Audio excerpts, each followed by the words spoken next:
Lucien, merci de nous recevoir, hein, merci de nous donner un peu de temps pour dans cette campagne législative sur la 3e circonscription, dont fait partie la Robertsau. Alors quel est le sens de votre candidature? Pourquoi vous êtes candidate? Alors je suis candidate lutte ouvrière au même titre que mes camarades dans toutes les circonscriptions de France pour exprimer les idées communistes. Je suis la seule candidate communiste sur la circonscription de la 3e circonscription, donc sur le quartier de la Robertsau, pour permettre aux travailleurs d'exprimer leur mécontentement et pour ne pas laisser l'exclusivité de l'opposition à la droite et à l'extrême droite. C'est pour permettre aux travailleurs de s'exprimer et de soutenir le programme de lutte qui a été présenté par Nathalie Arthaud aux élections présidentielles. Donc, permettre aussi aux électeurs, peu nombreux certes, mais aux électeurs de Nathalie Arthaud de renouveler leur confiance dans les idées communistes et dans leur volonté d'adhérer au programme de lutte sociale qui a été présenté par Nathalie Arthaud et dont je suis entièrement partie prenante. Si vous êtes élu député, quel type de député vous serez? Comment vous fonctionnerez? Comment vous envisagez votre rôle de député?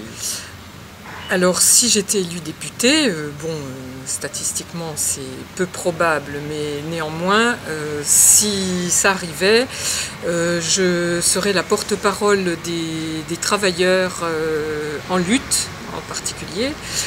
Et de l'autre côté, j'informerai mes camarades de travail, les travailleurs, les retraités, la population des quartiers populaires, surtout de la politique qui est faite au niveau de l'État, au niveau local aussi, souvent à l'encontre des intérêts des travailleurs. Donc je les informerai de ce qui se passe et je me ferai le porte-parole des travailleurs et des classes populaires. On a vu lors de la dernière campagne, principalement dans les remises en cause de Nicolas Sarkozy, mais pas que, le retour de l'Europe bouc émissaire. Quelle est votre position sur l'Europe? Quel est votre projet européen? Moi, je suis favorable à une Europe des travailleurs. Pour moi, il n'y a pas de frontière entre les travailleurs, surtout pas au niveau de l'Europe, mais je suis aussi pour l'ouverture de l'Europe aux travailleurs des autres régions du monde. Mais vous pensez qu'il faut plus d'Europe, moins d'Europe, qu'il faut aujourd'hui remettre en cause Schengen? Moi, je suis pour l'Europe des luttes. Je ne suis pas pour l'Europe des capitalistes. Les travailleurs n'ont pas intérêt à un protectionnisme national ni même européen. Les intérêts des classes populaires de l'Europe sont les mêmes que dans le monde entier. Alors quel est votre point de vue sur le classement en réserve naturelle de la Robertsau? Alors c'est vrai que c'est un sujet local, mais en réalité qui a une incidence nationale parce que c'est les préfets, c'est l'État qui classe aujourd'hui cet espace naturel qui est un des derniers bouts de forêt rhénane que nous avons ici sur cette circonscription. Est-ce que pour vous, la place de la nature c'est important? Alors, du point de vue personnel, moi je suis très sensible à la protection de la nature.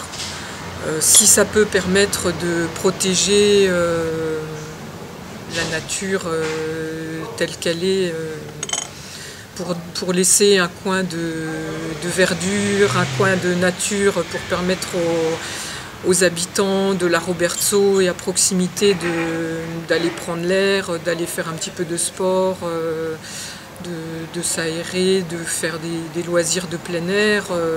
Oui, je suis favorable au classement zone naturelle de la forêt de la Robertsau. Alors, on a ici, sur ce secteur, qui jouxte d'ailleurs Mecquel et notre circonscription, il y a la présence du port au pétrole. Qu'est-ce qu'il faut faire avec ce site industriel, à votre avis? Parce que là aussi, c'est une question locale, mais qui applique une réglementation nationale. Donc ça concerne évidemment les députés qui vont être élus à l'Assemblée nationale. Qu'est-ce qu'il faut faire? Est-ce qu'il faut un transfert, le laisser sur place, être plus vigilant?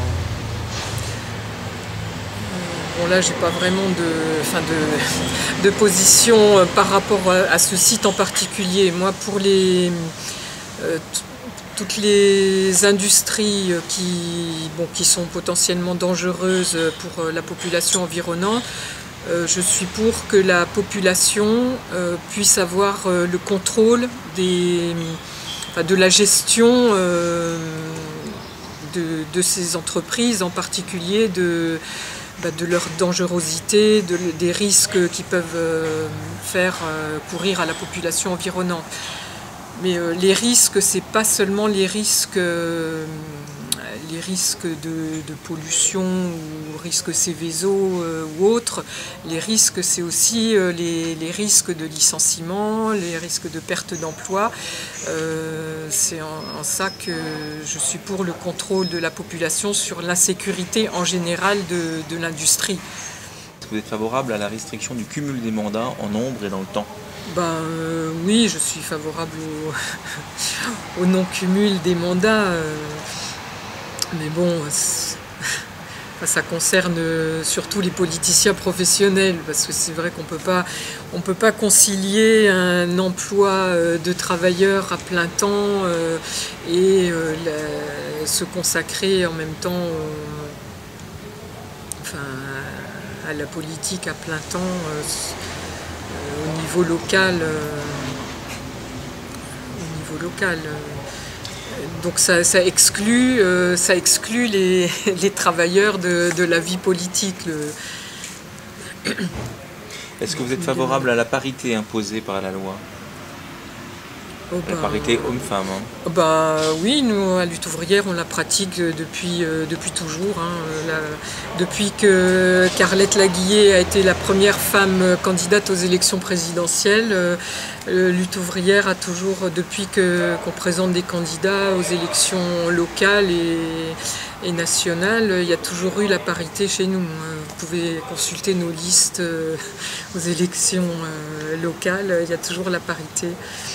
Est-ce que vous êtes favorable à la dépénalisation du cannabis? Oui, je suis favorable à la dépénalisation du cannabis, oui. Est-ce que vous êtes favorable au mariage homosexuel? Oui, le mariage, je suis un petit peu méfiante vis-à-vis de cette institution qui est quand même une institution bourgeoise qui ne respecte pas forcément qui est souvent au détriment de la femme par rapport à l'homme. Mais je suis pour l'égalité des droits de tout le monde. Donc si on considère que le mariage est un droit, je suis pour que les homosexuels aient les mêmes droits que les hétérosexuels. S'ils ont envie de se marier, je suis pour qu'ils aient le droit de le faire. Est-ce que vous êtes favorable à l'alignement du régime sur le régime général des retraites des députés? Oui, oui, en améliorant le régime général des retraites. Mais voilà, il n'y a pas de raison. Mais bon, je préférerais que le régime des retraites soit aligné sur le régime des retraites des députés actuels. Mais bon, ça c'est une boutade. Est-ce que vous êtes favorable à l'extension du travail le dimanche? Alors pourquoi pas, mais avec des compensations qui soient motivantes.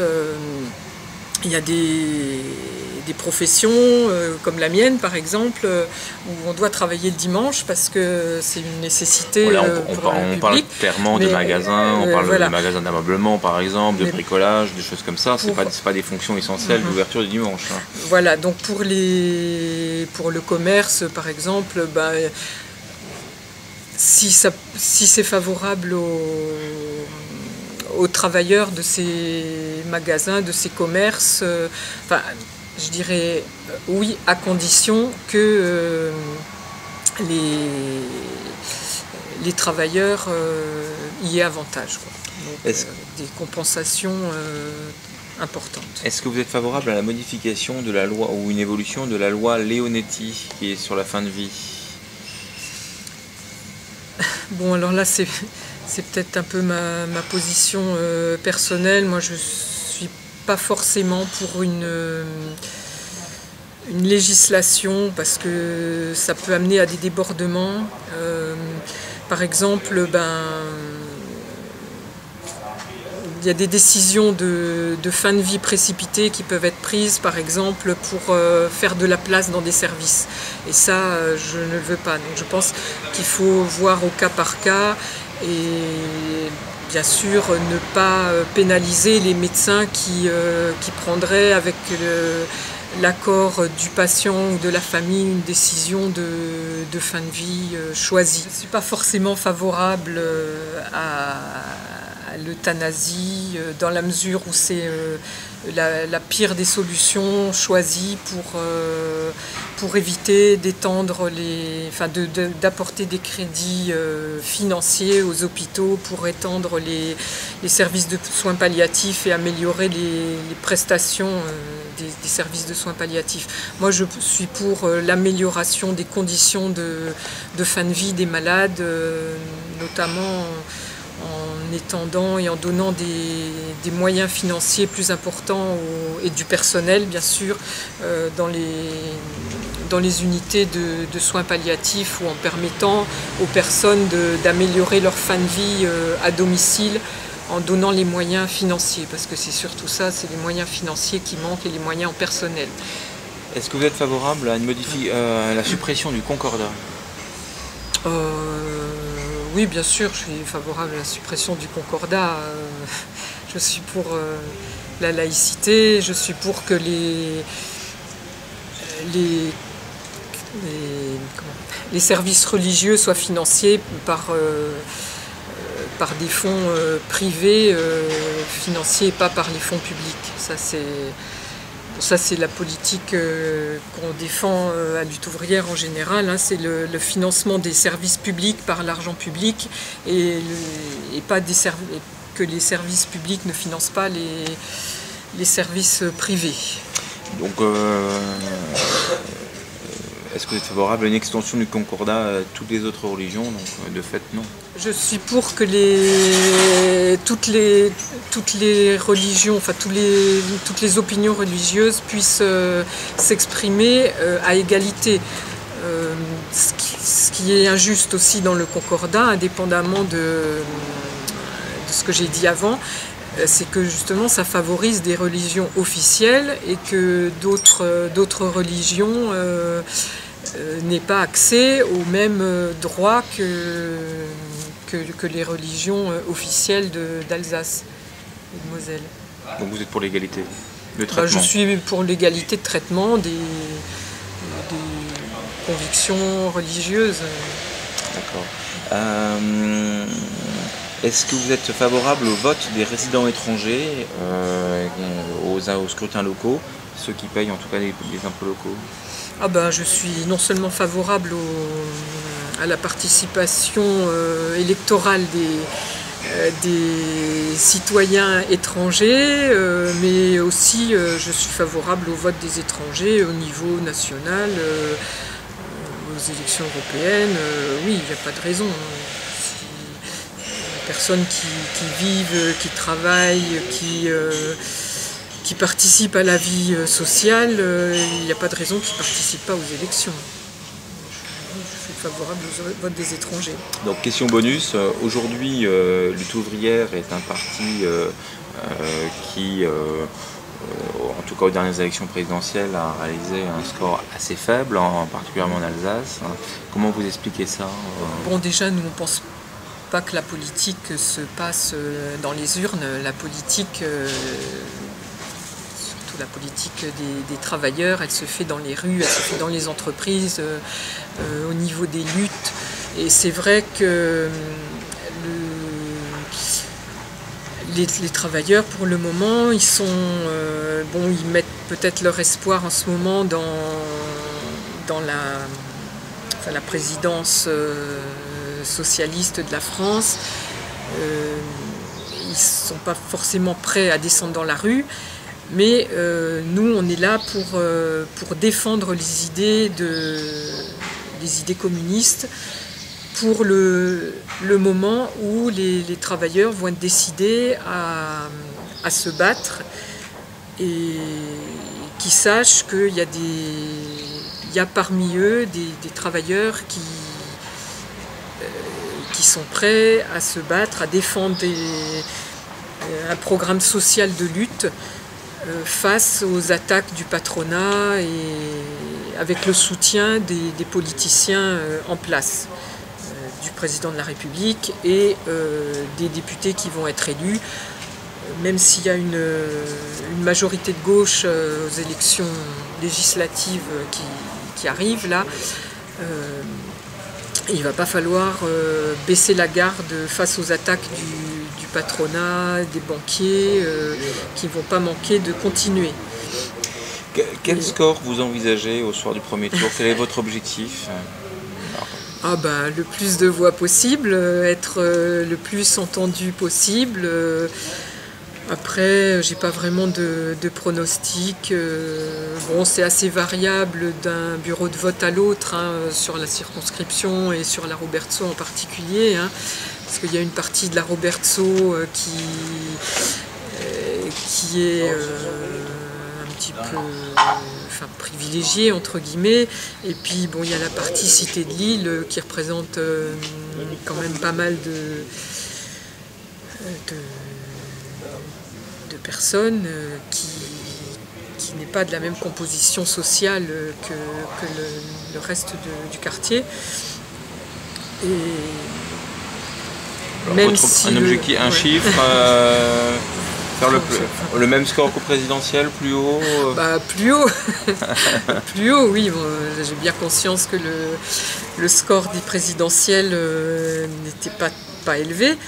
Mais ça n'empêche que moi je continue à défendre les idées que Nathalie Arthaud a défendues au présidentiel avec conviction, et même si je sais qu'en ce moment on n'est pas vraiment entendu, mais c'est important que la présence communiste soit maintenue sur le quartier entre autres.